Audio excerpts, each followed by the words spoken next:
Assalamualaikum warahmatullahi wabarakatuh. Perkenalkan, nama saya Maulana Prayoga dengan NIM 2304411426. Di sini saya akan menjelaskan materi tentang penginderaan jauh. Penginderaan jauh adalah teknologi atau proses yang digunakan untuk mengamati, mengukur, dan menganalisis objek atau fenomena di permukaan bumi tanpa melakukan kontak langsung.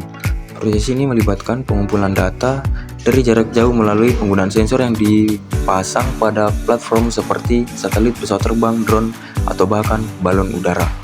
Nah, sekarang lanjut komponen utamanya, yaitu ada sumber energi terdiri dari matahari atau sumber buatan atau radar. Yang kedua, medium transmisi, yaitu atmosfer sebagai perantara gelombang elektromagnetik. Yang ketiga, ada objek seperti benda yang dipantau atau permukaan bumi, lautan, atau atmosfer. Yang keempat, ada sensor, yaitu alat untuk menangkap energi, contohnya seperti kamera, radar, atau lidar. Yang kelima, ada platform, wahana mengangkut sensor atau satelit, pesawat, dan drone. Sekarang lanjut di proses penginderaan jauh. Yang pertama yaitu pengumpulan data. Proses ini dimulai dengan pemancaran energi dari sumber alami seperti matahari atau buatan seperti radar yang berinteraksi dengan objek di permukaan bumi. Yang kedua, ada pemrosesan data. Data mentah dari sensor diolah untuk meningkatkan akurasi dan kegunaan. Tahapan ini meliputi koreksi atmosferik, geometrik, dan radiometrik. Data kemudian diubah menjadi format yang sesuai untuk analisis seperti peta atau citra digital. Nah, sekarang kita lanjut yang ketiga, yaitu interpretasi dan analisis data. Data yang telah diproses dianalisis untuk mengekstrak informasi tertentu.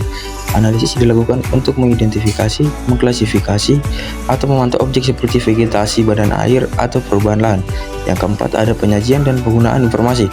Hasil akhir berupa peta tematik, citra satelit, atau laporan analisis yang digunakan dalam berbagai bidang seperti perencanaan wilayah, mitigasi bencana, pemantauan lingkungan, dan sektor pertanian.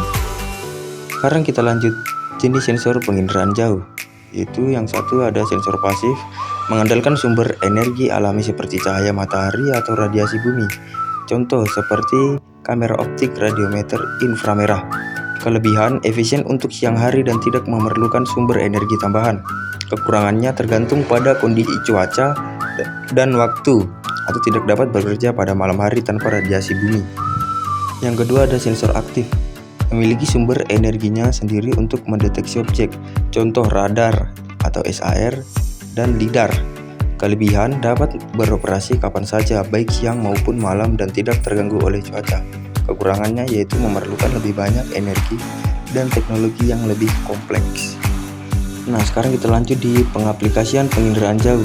Yang pertama, bidang lingkungan, deteksi perubahan iklim dengan cara memantau pencairan es di kutub, perubahan suhu permukaan laut, dan pergeseran vegetasi. Yang kedua, bidang pertanian, contohnya seperti pengelolaan lahan dengan cara identifikasi lahan subur dan pengawasan sistem irigasi. Yang ketiga, bidang mitigasi bencana, pemetaan risiko bencana, yaitu seperti menentukan daerah rawan banjir, tanah longsor, dan lain-lain. Nah, sekarang kita lanjut kelebihan dan kekurangan penginderaan jauh. Kelebihan, jangkauan luas, efisiensi waktu dan biaya, kemampuan menjangkau wilayah sulit, pemantauan berulang secara berkala. Kekurangannya yaitu terbatas oleh cuaca atau untuk sensor pasif.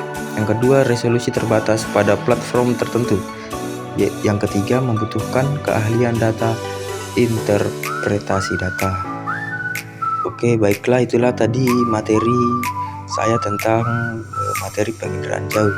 Sekian dari saya. Assalamualaikum warahmatullahi wabarakatuh.